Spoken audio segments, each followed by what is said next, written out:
Hi guys, it's Mr. Z, and now we're going to work on section 3-4.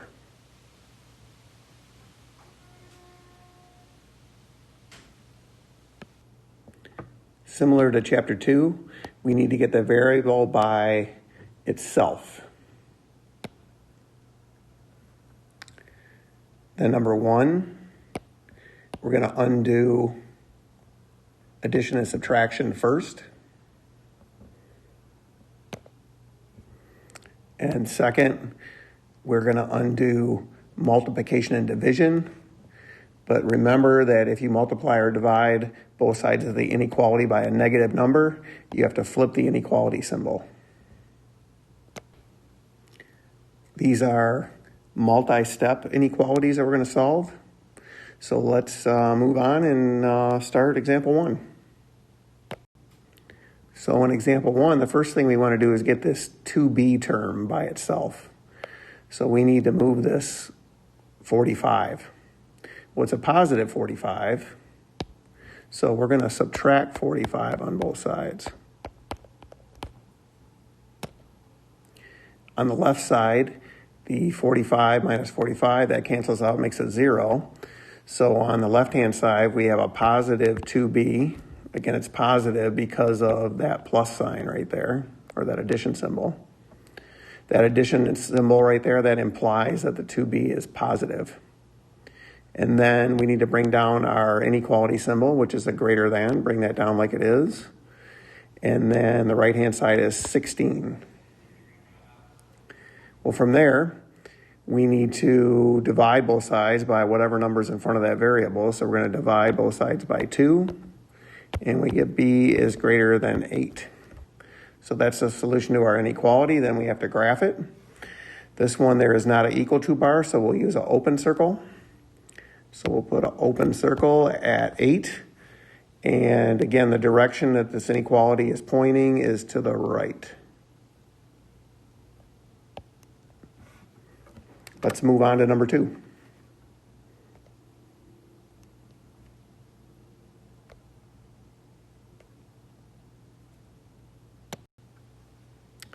So on number 2, we want to get this term containing the y by itself first. So we have this positive 8 right here. So we're going to need to get rid of that. So we are going to subtract 8 on both sides.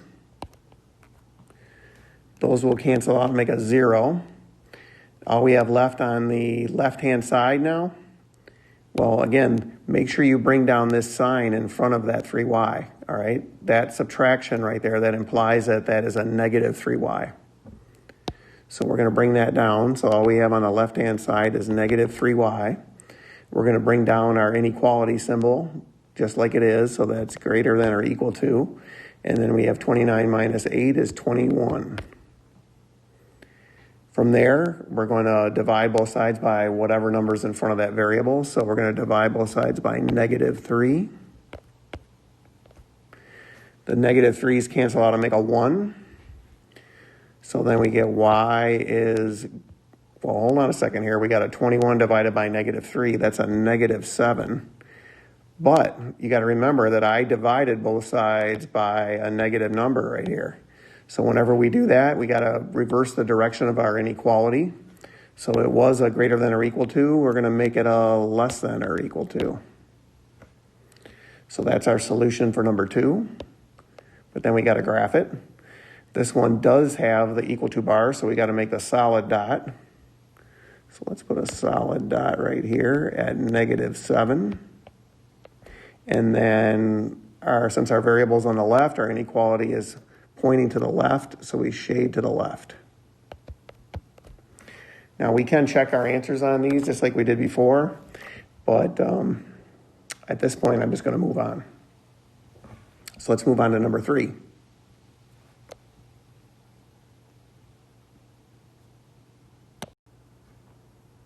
So the first thing on number 3 is you can see that we're subtracting a negative. So whenever we see that minus a negative, we add the opposite. So we see the 2 negatives and we realize that becomes 2 plus 10 is greater than negative 4t. All right. Well, 2 plus 10, that is 12. So that is greater than negative 4t. Now we want to get this variable by itself here. So then again, what we're going to do is we're going to divide both sides by whatever number's in front of that variable. So we're going to divide both sides by negative 4. So on the left-hand side, 12 divided by negative 4, that's a negative 3. And then on the right-hand side, the negative 4s cancel out and leaves you with 1t. But again, you have to note here that you did divide both sides by a negative, so you have to flip the direction of this inequality. So right now it's a greater than, we got to switch it to a less than like that. But then we have the extra step on this one that we'd like it better when we write the variable on the left-hand side. So if we do that, we got to remember to keep it pointing the same way. So right now, if you look at it, it is pointed towards the negative 3. So when I rewrite it with the variable on the left-hand side, it still has to be pointed towards the negative 3. So that's our solution to this one.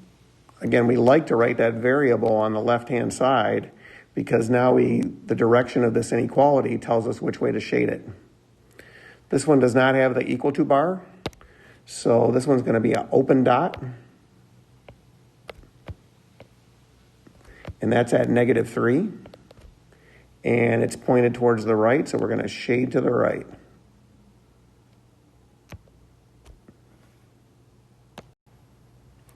Maybe on this number 3, let's check our answer. So remember, any number to the right of negative 3 is a solution to this inequality. So let's pick a number over there. So I'm going to pick a number to the right of negative 3 where it's shaded in. I'm going to pick, how about if I pick 0 again? That's a pretty easy one to test. So let me rewrite the original inequality again. So we have our original inequality again. I went ahead and I said that 2 minus negative 10 was 12. So this is still our original inequality. And then what we want to do is we want to plug our 0 in, our test value. So we're going to plug 0 in right there for t, right there. So now that's going to look like 12 is greater than negative 4 times 0. Well, that's going to give us 12 is greater than, well, any number times 0 is 0. And you can see that 12 is greater than 0. That is a true statement. So then we know that we have the correct solution. Let's move on to number 4.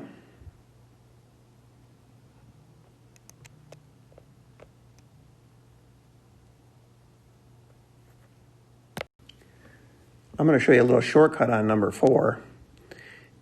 You could do this step right here. You could divide this side by negative 4 and then divide the right side by negative 4. And then these 4s right here would cancel because of this multiplication right there. There's a multiplication right there. Well, that works pretty well. The reason that works well is because right here, 8 is divisible by negative 4. All right? If 8 was not divisible by negative 4, this would not be a very good shortcut. All right? Then you'd end up introducing fractions into the problem. But I'm going to do it the other way. So let me erase this out of here. What you guys are probably more used to on this, if I asked you first, what would you do on this one? Most of you would say that you would distribute. So most of you would multiply the negative 4 times the 2 and the negative 4 times the negative x. So let's go that way since that's the way that you guys are most comfortable with. All right, so we're going to do negative 4 times 2. That is a negative 8. And then we're going to do a negative 4 times a negative x. Well, a negative times a negative, that's a positive, so that's going to give us a positive 4x. So that addition symbol right there, again, that implies that 4x is positive. And then we're going to bring down our inequality symbol. and we got an 8 on the right-hand side. And now let's solve it from here. So we're going to want to get this term with the x in it by itself first. So we need to get rid of this -8 or move that -8. So we are going to add 8 on the left-hand side and add 8 on the right-hand side. These are going to cancel out and make 0. So now all I have left on the left-hand side is that positive 4x. Bring down my inequality symbol, and I've got 8 plus 8 is 16. Now to finish this, I'm going to divide both sides by whatever number's in front of the variable. And I get x is less than or equal to 4. So that's my solution for that one. Let's graph it real quick. This one does have the equal to bar. Whoa. Sorry, I accidentally bumped my iPad and turned the page. All right, so we have the equal to bar. So we are going to put a solid dot then. So we got a solid dot at 4. And then our inequality is pointed to the left. So we're going to shade to the left.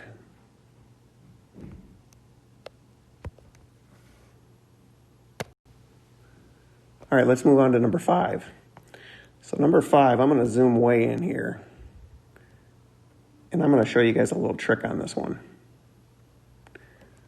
So on this one, number 5, most of you guys from chapter 2 would say, well, we want to get this term with the f by itself. So we would need to subtract 1/2 on both sides.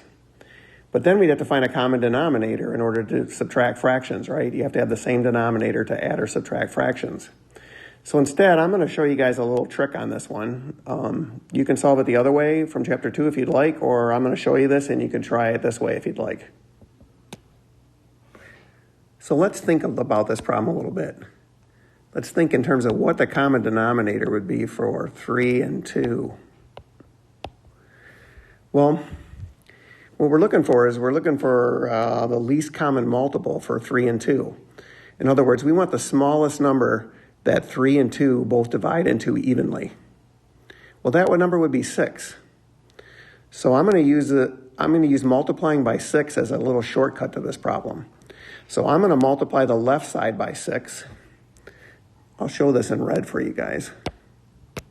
So I'm going to multiply this term by 6 and this term by 6 and the right-hand side by 6. So I've multiplied the left side and the right side by 6. Well, watch what happens here. If we do a little cross-canceling, 3 divided by 3 is 1, and 6 divided by 3 is 2. And then in this middle term right here, same idea. We've got 2 divided by 2 is 1, and 6 divided by 2 is 3. And then on the right-hand side, we've got 3 divided by 3 is 1, and 6 divided by 3 is 2. Now let's see if we can simplify this thing from here. So what we're going to do is we're going to multiply right here. All right? You could really think of this as a 2 over 1 if you want to. So I'm going to multiply straight across the top. Well, the bottom is already canceled out. It's a 1. So if I multiply straight across right here, then that's going to give me 4f. And then in the middle here, I have plus, and I'm going to multiply straight across. Again, the denominator canceled out. So this denominator canceled out right here. It's a 1 now. So all I have up top here is just 3 times 1. Well, that's going to give me 3. And then that's greater than, and then I multiply on this right-hand side, and again, the denominator canceled out completely. It's a 1. So then all I have is 1 times 2. So that's 2. Well, look at how much easier that is now. So now we just got to solve this 2-step inequality right here. And look at all the fractions have disappeared. So let's take it from here. This should be pretty easy. So the first thing we're going to do is we are going to get the term with f in it by itself. So we need to get rid of this positive 3 right here. So we are going to subtract 3 on both sides. And then those are going to cancel out and make 0. So now on the left-hand side, I have 4f is greater than. On the right-hand side, I have 2 minus 3 is negative 1. And now to finish it, I just divide both sides by the number out in front of the variable f. So I divide both sides by 4. And these 4's cancel out and make a 1. So now I have 1f is greater than negative 1/4. So that's my solution. Now just graph our solution on the number line. So we have negative 1/4. We do not have an equal to bar, so it's going to be an open dot. So let's put an open dot right here at negative 1/4. We have our variable on the left, and we can see which way our inequality is pointing is to the right, so we shade to the right. And that completes number 5. Let's move on to number 6.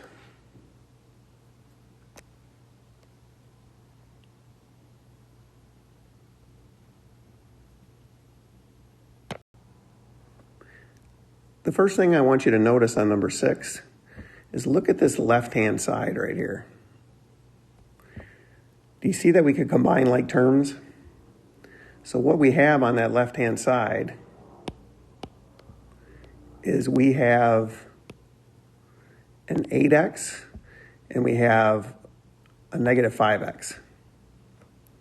So we have 8x's take away 5x's. Well, that's going to leave us with 3x's. And then we're going to bring down the minus 21. We're going to bring down our inequality symbol, and our right-hand side is negative 15. Now we're down to a 2-step inequality, so let's finish it from there. We want to get that 3x term by itself, so we're going to add 21 on both sides.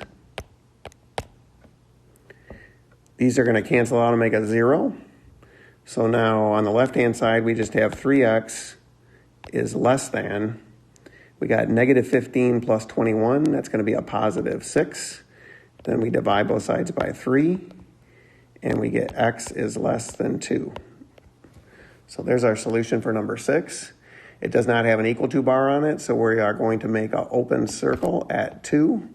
And it's pointed to the left, our inequality symbol is, so we're going to shade it to the left. All right, we've got to flip the page over here, and then we have one more problem to go, which is our story problem for this section. I have flipped the page and zoomed in on number 7. It's our last example. And it says to rent a vehicle from Rent-A-Car, you'll be charged $55 per day with unlimited miles. So you just pay $55 for the day, all right? And then the cost of renting the same kind of car at Enterprise is $38 per day, so you got to pay $38 up front. But then plus, you got to pay 20 cents per mile. So let's try to set this up. So we know on the one hand, at Rent-A-Car, it's going to cost us $55. All right? But then at Enterprise, it's going to cost us $38 up front, plus, now here's the key. I know that you see the word per is in here right there and right there. But this is the important one right here. All right, it's 20 cents per mile. So that means that it is 20 cents. So 20 cents. And again, the per means multiply. It's 20 cents for each mile. So for the number of miles, I'm going to put in M here. All right. So that M right there, that M, that stands for the number of miles. All right? So then the setup looks like this. So on the left over here, that's the charge for Rent-A-Car. It costs you $55 for the day. But then on the right over here, I've labeled this Enterprise. It costs you $38 up front, but then, again, 20 cents per mile, where M stands for the number of miles. Now, if we read the rest of the question here, it says, how many miles does it take for the cost of rent-a-car to be less than the cost of enterprise. So right there, it says rent-a-car less than enterprise. All right, so all we got to do then is set rent-a-car less than enterprise.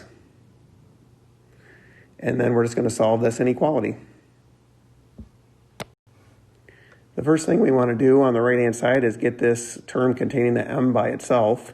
So we need to move this 38. Well, that's a positive 38. So then we are going to need to subtract 38 on both sides.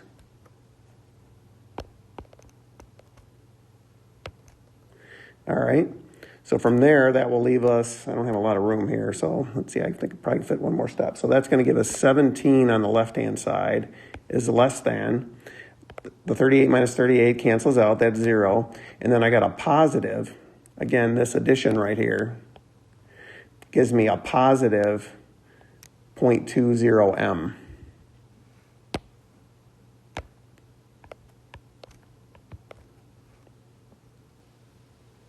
All right, I moved over to the right a little bit because I didn't have enough room, and I just rewrote the previous step that I had. So I just took this line right here and rewrote it so I'd have more room.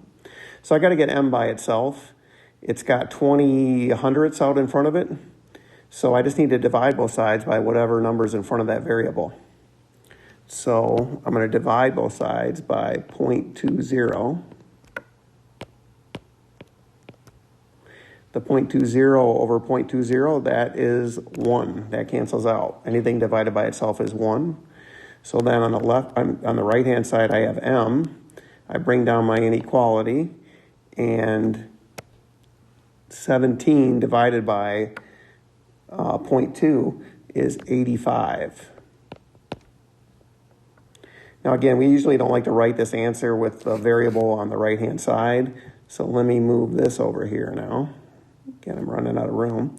So I'm going to put the m on the left-hand side. I'm going to put the 85 on the right-hand side. But again, pay attention to the fact that this inequality is pointing towards the 85. So when I rewrite it with the variable on the left, it still needs the inequality pointing towards the 85. So that is my solution. M is greater than 85. So what does our solution mean for this one? This m is greater than 85? We got to remember m right here stands for the number of miles. And the question was, how many miles does it take for rent-a-car to be less than enterprise? Okay? So what they're saying is, if you are going to drive number of miles greater than 85, so if you're going to drive more than 85 miles in that day, it's going to be cheaper for you to go with rent-a-car and just pay the $55 straight fee up front, okay? If you're going less than 85 miles, then enterprise would actually be the cheaper way to go, paying the $38 up front and then plus the 20 cents per mile. Well, that'll wrap up section 3-4. So thanks for watching, and I'll see you guys soon in class. Bye.